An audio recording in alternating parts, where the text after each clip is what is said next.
Dear students, इस video में हम टेक्स्ट बुक की पेज नंबर 8 पर जो सॉल्व एग्जांपल दी हुई है वो सॉल्व करेंगे।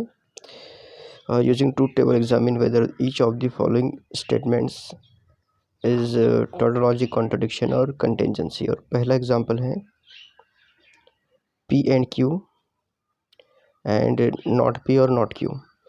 और हमें सिर्फ ये एग्जामिन करना है कि ये स्टेटमेंट पैटर्न टोटोलॉजी, कॉन्ट्रडिक्शन है या फिर कंटिजेंसी है। तो इसके लिए हमें पहले ट्रूथ टेबल तैयार करना है। ट्रूथ टेबल तैयार करने की जो उसूल है वो हमने पिछले वीडियो में देखे थे। देखिए, सबसे पहले हमें सिंपल स्टेटमेंट लिखना है। यहाँ पर सिंपल स्टेटमेंट सिर्फ दो है, एक पी और एक क्यू। इसके बाद जो भी सिंपल स्टेटमेंट के निगेशन है यहाँ पर वो लिखना है। तो यहाँ पर पी और क्यू दोनों के निगेशन है, तो इसके लिए हम यहाँ पर नॉट पी और नॉट क्यू लिखेंगे। इसके बाद simple brackets P conjunction Q, इसके बाद दूसरा सिंपल ब्रैकेट नॉट पी और नॉट क्यू, और फिर लास्ट में फाइनल स्टेटमेंट या कंप्लीट स्टेटमेंट पैटर्न जो दिया हुआ है वो। और फिर टेबल तैयार करना है। पी कॉलम में टी टी एफ एफ होगा हमेशा की तरह, और क्यू कॉलम में T F T F.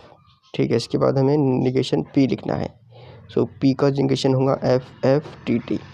F का निगेशन टी होता है और टी का निगेशन एफ होता है, इसलिए नॉट पी के कॉलम में एफ एफ टी टी मिलेगा।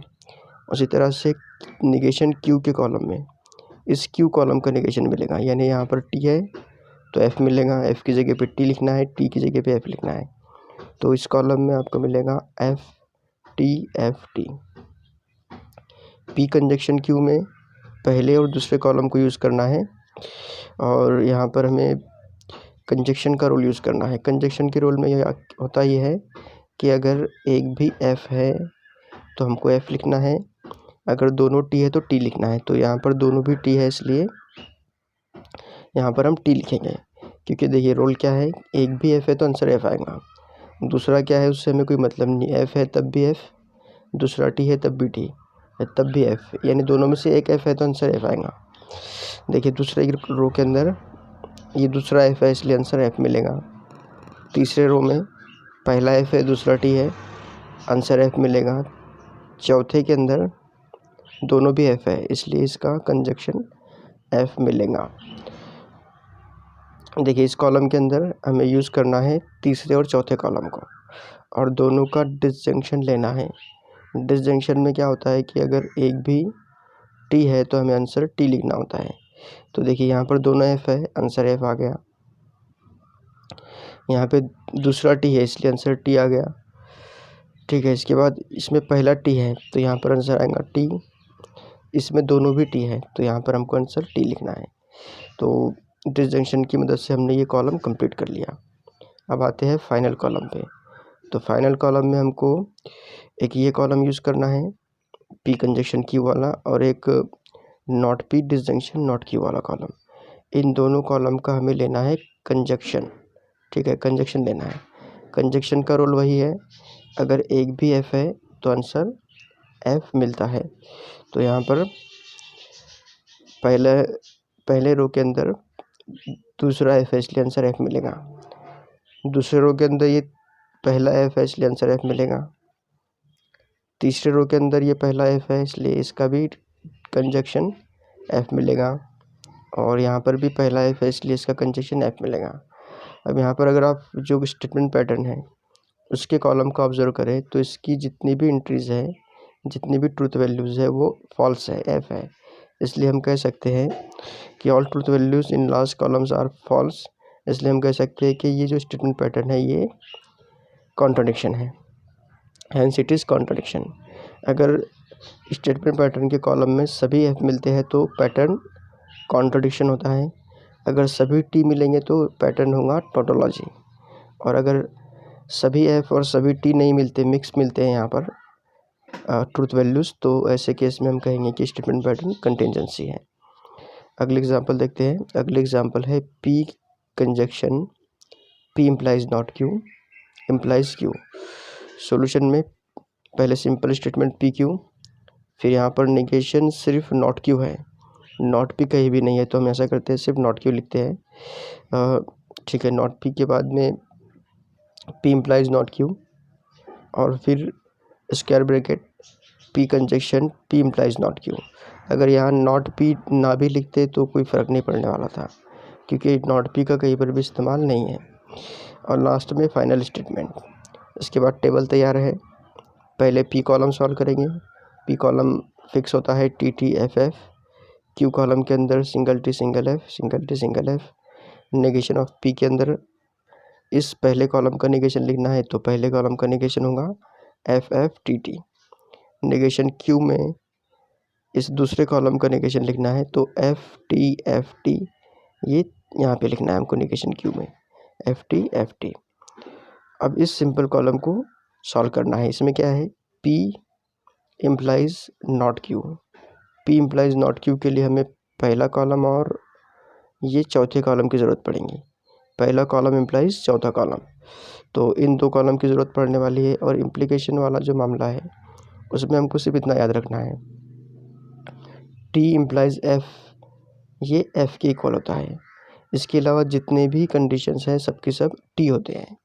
सिर्फ T इम्प्लाइज F, यानी पहला T होना चाहिए, दूसरा F होना चाहिए, तब आंसर F मिलता है।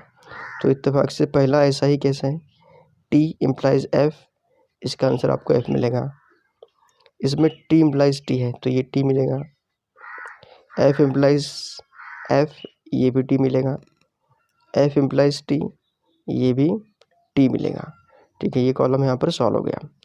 इसके बाद P conjunction P implies not Q, तो इसमें हम यूज़ करेंगे पहला कॉलम और ये column P implies not Q वाला। P और P इम्प्लाइज नॉट Q, इन दोनों के दरमियान में हम कंजक्शन यूज़ करेंगे। कंजक्शन का रोल यही होता है कि P अगर दोनों में से एक भी F है तो आंसर F मिलता है। ठीक है, तो P conjunction P implies not Q, ये बनेगा यहाँ पर पहले रो के अंदर हमको F मिलेगा, दूसरे रो के अंदर T, तीसरे रो के अंदर F और चौथे रो के अंदर F, और ये कॉलम यहाँ पर कंप्लीट हो गया।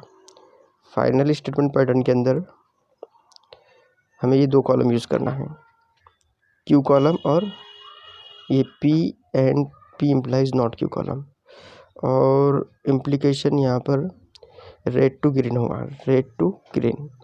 और इम्प्लीकेशन की कंडीशन वही है, T इम्प्लाइज F के लिए हम F लिखते हैं, तो F implies T, F implies T, ये T मिल गया।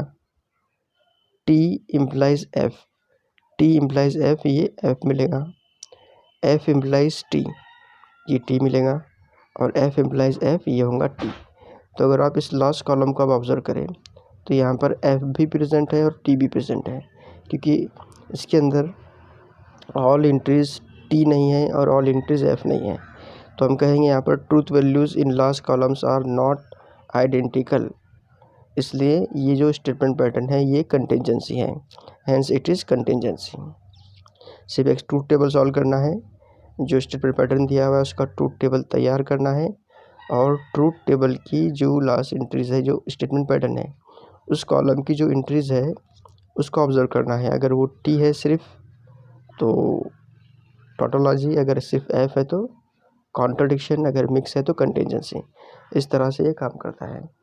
इसके बाद नंबर आता है तीसरे एग्जाम्पल का। तीसरे एग्जाम्पल में PQR, तीन सिंपल स्टेटमेंट है, PQR।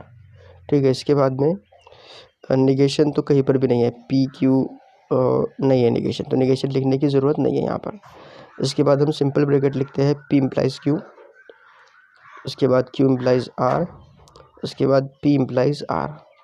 ठीक है, उसके बाद square bracket P implies R implies P implies Q, ये स्क्वायर ब्रैकेट लिखेंगे।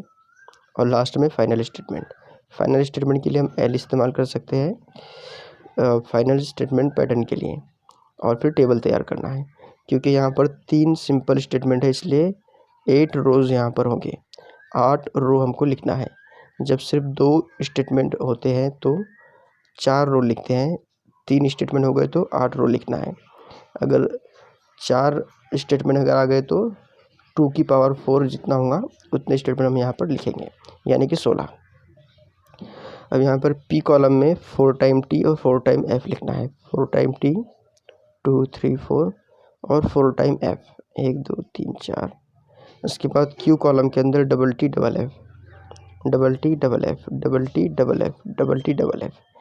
आर कॉलम में T F T F T F T F T F T F. ठीक है, इसके बाद P implies Q. P implies Q में first और second use करना है, तो फर्स्ट सेकंड कॉलम यूज़ करेंगे।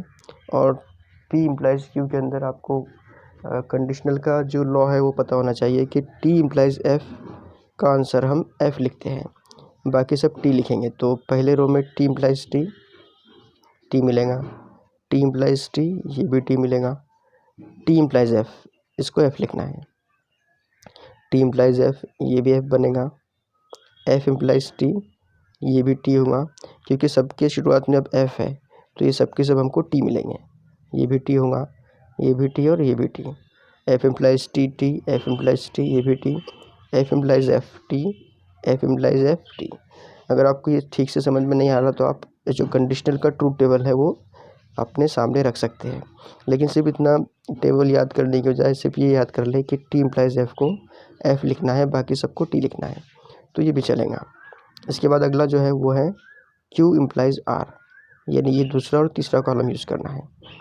देखिए कंडीशन वही रहेंगी, टी इम्प्लाइज एफ को हमको एफ लिखना है, तो टी इम्प्लाइज टी ये टी मिलेगा यहाँ पर, टी इम्प्लाइज एफ ये होगा एफ, एफ इम्प्लाइज टी ये टी मिलेगा, एफ इम्प्लाइज एफ ये भी टी होगा, टी इम्प्लाइज टी ये भी टी होगा, टी इम्प्लाइज एफ ये एफ मिलेगा, एफ इम्प्लाइज टी टी और एफ इम्प्लाइज एफ लास्ट में टी। तो ये कॉलम भी सॉल्व हो गया। अब इसके बाद नंबर आता है पी इम्प्लाइज आर का। तो पी इम्प्लाइज आर में ये फर्स्ट कॉलम और ये थर्ड कॉलम यूज़ करना है, तो कंडीशन वही रहेंगी, टी इम्प्लाइज टी मिलेगा, टी इम्प्लाइज एफ ये होगा एफ, टी इम्प्लाइज टी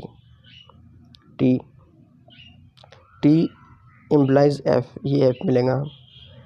अब ये चारों की शुरुआत में एफ है, तो F implies T, F implies F, F implies T, F implies F ये सब के सब टी मिलेंगे, ये भी टी ये भी टी और ये भी टी। ये कॉलम यहाँ पर कंप्लीट होता है। इसके बाद आते हैं इस फाइनल कॉलम के अंदर, तो इसके अंदर हम इन दोनों कॉलम का यूज़ करेंगे, क्यू इम्प्लाइज आर और पी इम्प्लाइज आर। ठीक है, और इन दोनों के दरमियान भी हम कंडीशनल यूज़ करेंगे। ये कॉलम इम्प्लाइज ये कॉलम है ना, Q implies R implies P implies are.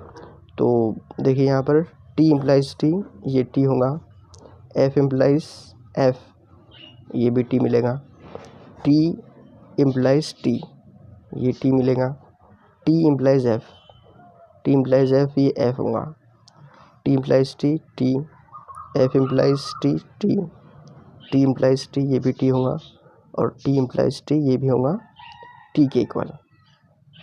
अब आते हैं फाइनल स्टेटमेंट पैटर्न में। तो फाइनल स्टेटमेंट पैटर्न के अंदर हमको यूज़ करना है पी इम्प्लाइज क्यू, यानी ये और ये स्क्वायर ब्रैकेट जो हमने लास्ट में मालूम किया, यानी पी इम्प्लाइज क्यू ये कॉलम और एक ये कॉलम, और दोनों के दरमियान में कंजक्शन यूज़ करना है। तो कंजक्शन के लिए क्या होगा कि अगर दोनों में से एक भी फॉल्स है तो हमको फॉल्स लिखना है। तो देखिए यहाँ पर पहला टी मिलेगा क्योंकि दोनों भी टी है, दूसरे में कई बार भी फॉल्स नहीं है तो ये भी टी मिलेगा, इसमें पहला फॉल्स है दूसरा टी है तो ये एफ मिलेगा, इसमें दोनों भी एफ है तो यहाँ पर हमको एफ मिलेगा, दोनों टी है इसलिए आंसर टी, इसमें भी टी, दोनों टी है दोनों टी है, यहाँ पर हमको फाइनल कॉलम मिल गया। अब फाइनल कॉलम का आप ऑब्जर्व करें तो इसके अंदर टी प्रेजेंट है और एफ भी प्रेजेंट है, यानी कि ये जो ट्रूथ वैल्यूज़ है ये आइडेंटिकल नहीं है। तो हम यहाँ पे कह सकते हैं truth values in last column are not identical, therefore given statement pattern is contingency. इसके बाद आता है चौथा एग्जांपल। चौथे एग्जांपल में आप देख सकते हैं पी और क्यू और आर बाय कंडीशनल पी और क्यू और आर। इसके लिए भी ऐसे ही ट्रूथ टेबल तैयार करना है। तो 3 सिंपल स्टेटमेंट है पी क्यू आर, इसमें कहीं पर भी नेगेशन नहीं है तो नेगेशन लिखने की ज़रूरत नहीं है। इसके बाद सिंपल ब्रैकेट है पी और क्यू पी और क्यू। इसके बाद अगला सिंपल ब्रैकेट है क्यू और आर। इसके बाद स्क्वायर ब्रैकेट में पी और क्यू और आर। इसके बाद अगला स्क्वायर ब्रैकेट है पी और क्यू और आर, ठीक है। फिर लास्ट में इन दोनों का बाय कंडीशनल, यानी कि फाइनल स्टेटमेंट पैटर्न। अब क्योंकि 3 सिंपल स्टेटमेंट है इसलिए हमें यहाँ पर 8 रो तैयार करना है। पी कॉलम के अंदर 4 time T 4 time F, 1 2 3 4, 4 time F 1 2 3 4। Q column के अंदर double T double F, double T double F, double T double F. R column में T F T F, T F T F, T F T F. P और Q के अंदर यहाँ पर हमको पहले और दूसरे कॉलम का डिसजंक्शन यूज़ करना है। डिसजंक्शन में अगर एक भी टी है तो आंसर टी आएगा। तो यहाँ पर ये आप देख सकते हैं कि चारों के चारों टी हैं, यानी अगर इन दोनों का अगर हम डिसजंक्शन लेते हैं तो ये इन चारों में टी प्रेजेंट रहेगा, इसलिए पहली 4 एंट्री जो है वो टी मिलेंगे आपको। देखिए पहला आएगा टी, दूसरा भी टी रहेगा, तीसरे में भी पहला टी है, चौथे में भी पहला टी है। तो डिसजंक्शन के रूल के मुताबिक एक भी टी है तो हम आंसर टी लिखते हैं, इसलिए ये 4 टी हो गए।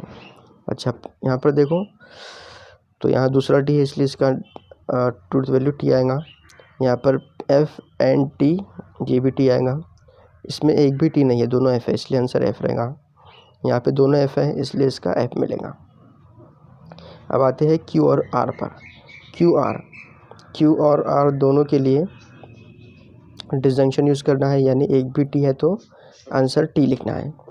टी और टी आ गया, टी और एफ टी आ गया, एफ और टी, एफ और एफ, ठीक है। इसके बाद में टी और टी और एफ, एफ और टी होगा, और लास्ट में एफ, ठीक है। ये कॉलम भी हो गया सॉल्व। इसके बाद में पी और क्यू और आर, यानी यहाँ पर हमको इस कॉलम का और आर कॉलम का यूज़ करना है, इन दोनों कॉलम का यूज़ करना है, और दोनों के दरमियान में डिसजंक्शन यूज़ करना है। डिसजंक्शन का केस अगर एक भी टी है आंसर टी आएगा। तो देखिए यहाँ पर जो दूसरे कॉलम के अंदर है वो बिल्कुल लास्ट तक की टी है ना, बिल्कुल 6 की 6 एंट्रीज यहाँ पर टी है। तो देखिए यहाँ पर दूसरा टी है इसलिए टी, ये भी टी, ये भी टी बनेगा, ये भी टी बनेगा, ये भी टी बनेगा।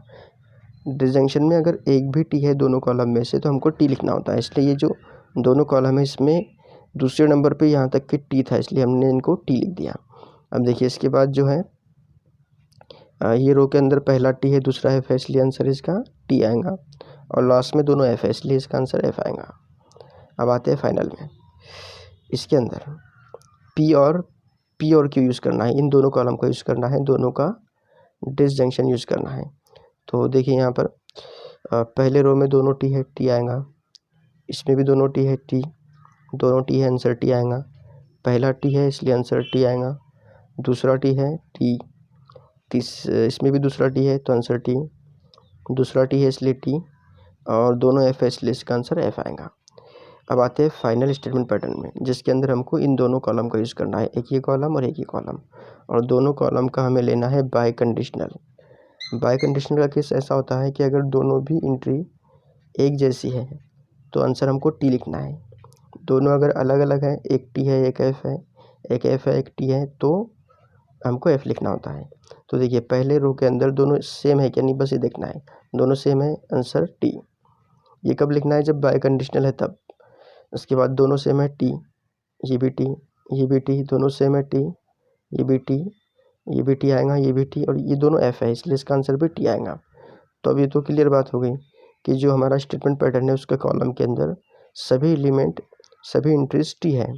तो जी क्या कह सकते हैं हम यहाँ पर कि all truth values in last column are T, therefore given statement pattern is tautology, hence it is tautology. अब आता है चौथे एग्जाम्पल पे। देखिए यहाँ पर चौथा एग्जाम्पल भी हमारा कम्प्लीटली सॉल्व हो गया। अगर आपने अभी तक हमारे चैनल को सब्सक्राइब नहीं किया है तो please subscribe our channel, and thanks for watching.